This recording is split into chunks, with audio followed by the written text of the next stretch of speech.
Como é que eu vou juntar tudo isso aí nesse probleminha? O calor total recebido por esse gás, vocês lembram a relação das três energias, né? É a soma do trabalho com o ΔU. Uma vez verificado o sinal, né? Você sempre tem que lembrar disso aí. Então, o calor seria igual. O trabalho deu mais 24 joules. Só reforçando aqui. Mais o ΔU tinha dado 57 joules. Então, se você somar os dois, você vai obter mais 81 joules aí. Então, finalmente, qual o significado do sinal do calor?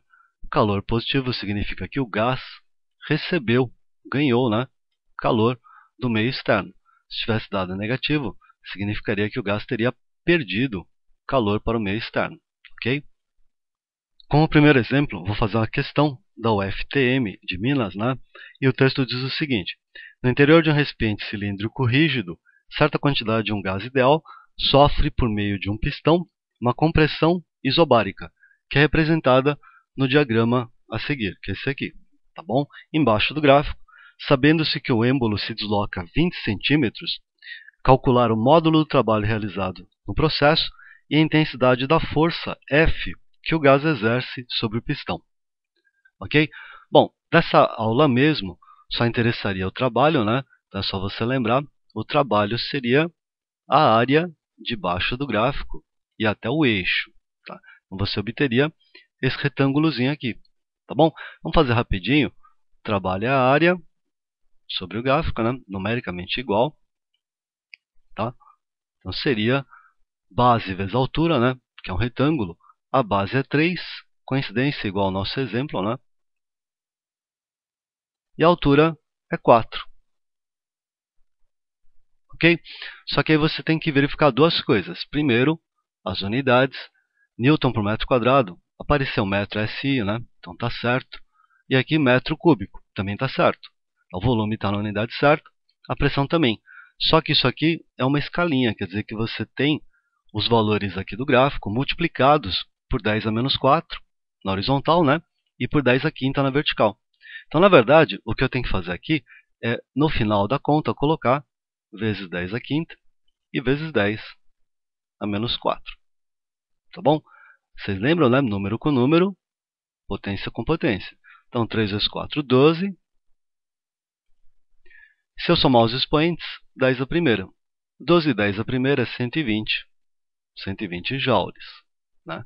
E aí, no final, você nunca esquece, né? Lembrar que o trabalho está ligado no volume. Então, ignora a pressão. Se você olhar a setinha aqui, o gás tem no estado inicial o volume 5. 5, 10 a menos 4, é lógico. E no estado final, o volume é 2. Então, ele diminuiu o seu volume. Logo, na verdade, o trabalho seria menos 120 joules. Será um trabalho recebido. Tá bom? Como ele pediu em módulo, isso aqui não vai alterar a resposta, mas é bom você lembrar disso aí. Né? Agora, a segunda perguntinha da questão, né, não tem ainda a ver com a sequência da matéria, por quê? Você tem que lembrar a formulinha de trabalho da mecânica. Né? Trabalho é força vezes o deslocamento. E aí, se você lembrar, ele falou que o êmbolo, né, o pistão, se desloca a 20 centímetros. Como é que eu calculo a força, então?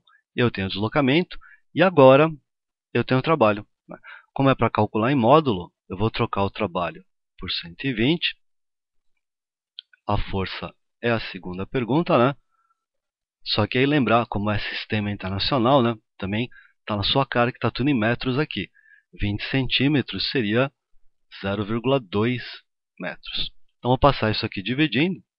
120 por 0,2 seria 600 newtons, né? Força é sempre newton. Tá bom? Lembrar de novo essa parte aqui, você vai ver bem mais para frente, né, no estudo de energia em mecânica, tá bom? O que interessa para nós da aula, nesse caso, foi só o cálculo do trabalho, ok? Essa questão da Unesp era só enunciado, então vou ler para vocês. Um mol de gás monoatômico, vamos anotando os dados, né? E, professor, o que significa esse monoatômico aí? A formulinha de energia interna, 3 meios de PV, que pode ser, lembra, né, 3 meios de nRT, ela só vale para gás monoatômico, mas é só ele que você vê em vestibular. A não ser que você vá prestar o ITA, né, Se o gás não for monatômico, você pode ter essa mudança de formulinha para 5 meios de PV. Tá? Só quem não vai prestar o ITA, pega isso aqui e esquece um pouquinho, tá? Não tem nada a ver. Então nós vamos lidar com a fórmula simples. Voltando para a questão, o mol de gás monatômico, classificado como ideal, inicialmente a temperatura é de 60 graus Celsius. Aqui eu já vou fazer uma pausa, porque em gases, nada em Celsius, né? Você vai somar 273, trabalhar só em Kelvin, tá bom? Então daria 333 Kelvin, ok? Aí eu vou continuar a leitura, antes que a gente esqueça de transformar isso aí, né? Sofre uma expansão adiabática com realização de trabalho 249 joules. Ele está passando o trabalho para a gente, ok? Ponto final. Perguntinha: se o valor da constante dos gases R é 8,3, aí você volta para a primeira aula. O valor é o que menos me interessa. O que me interessa é o que está aqui do lado direito. Joule, mol e Kelvin.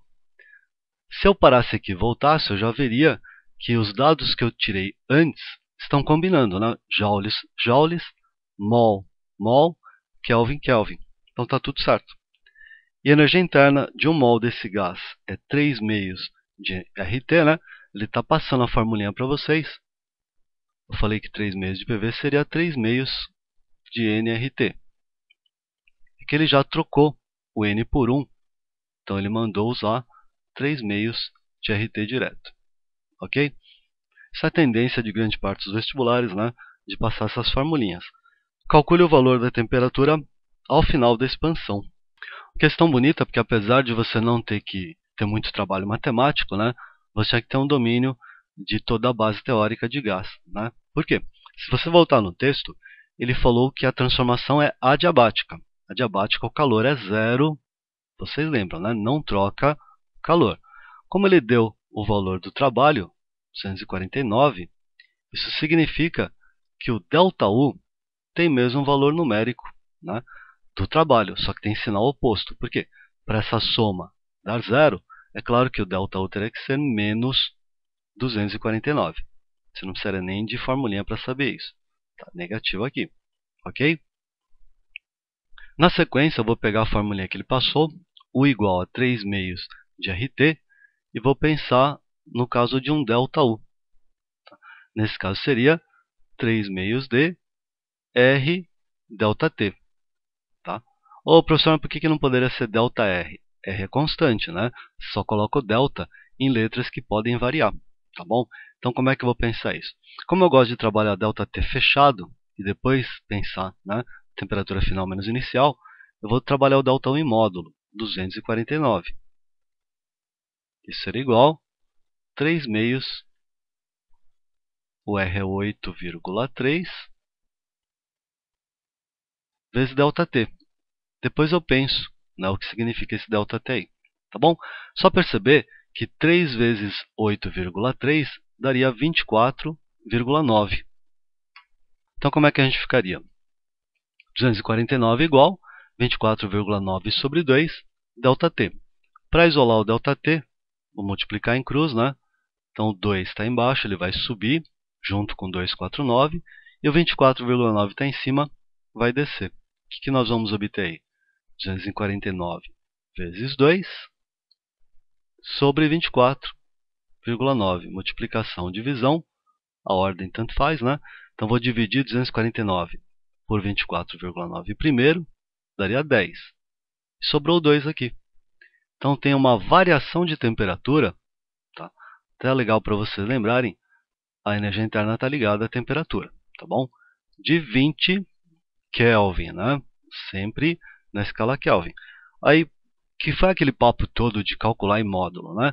Vocês lembram que o ΔU tinha dado negativo. Significa que a temperatura diminui, né? A temperatura inicial desse gás era 333 Kelvin. Tá bom? Como a temperatura diminuiu de 20 Kelvin, né? Eu calculei em módulo, é só você subtrair 20 Kelvin aqui, você vai obter a temperatura final do gás, que seria 313 Kelvin. tá bom? Custa nada lembrar, se eles falassem calcular em graus Celsius, você não calcula em graus Celsius, você calcula em Kelvin. Se fosse perguntada a resposta em graus Celsius, eu subtrairia 273 aqui, ok?